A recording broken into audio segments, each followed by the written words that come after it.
ખંભાત પાલિકાની યોજાયેલ બેઠકમાં હાઈકોર્ટે પ્રમુખને ઠરાવ કરવાની સત્તા પર સ્ટે મૂક્યો હોવા છતાં ઠરાવ મંજૂર કરવાના કામનો સમાવેશ કરાયો હતો, જેથી વિપક્ષે વિરોધ નોંધાવવા સાથે અન્ય બાબતોએ ઉગ્ર રજૂઆતો કરી હતી, જેમાં સત્તા અને વિપક્ષના કેટલાક કાઉન્સિલરો વચ્ચે સભાખંડમાં જ છૂટા હાથની મારામારી થઈ હતી।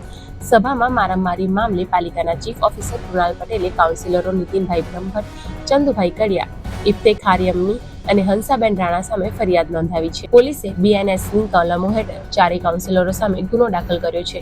આ મામલાને નગરમાં ભારે ચકચાર જગાવી છે। સભાના અધ્યક્ષ એટલે પ્રમુખ શ્રી નગરપાલિકાના એમને સત્તાવાર રીતના મીટિંગ પૂર્ણ કરી અને અમે ઊભા થઈ અમારી કચેરી તરફ જઈ રહ્યા હતા। તે વખતે અમુક કાઉન્સિલરશ્રીઓએ દરવાજો બંધ કરી દીધો અને અમને ત્યાંથી જતા રોકવામાં આવ્યા। ત્યારબાદ ટોળામાં અમારી સાથે ધક્કામુક્કી થઈ, ગાળાગાળી થઈ અને એમાં મારું શર્ટનું બટન પણ તૂટેલ છે। એમને મારી જોડે ખૂબ જ ગેરવર્તણૂક પણ કરેલ છે। એમને જે કોઈ રાજકીય તકલીફો હોય, એમને જે કોઈ પ્રશ્નો હોય એ તમામ એમની જગ્યાએ છે।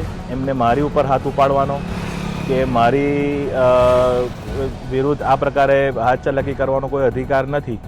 એટલે એમને જે મારી વિરુદ્ધ આ જે ગુનો કર્યો છે એ ગુનો મેં આજે મારી એફઆઈઆર રિપોર્ટમાં લખાવેલ છે અને આ ઉપરાંત એમની વિરુદ્ધ શિસ્ત વિષયક ભંગના જે પણ કડક પગલાં લેવામાં આવે એના માટે હું મારે જે કાયદાકીય પ્રક્રિયા કરવાની છે એ પ્રક્રિયા હું હવે કરીશ।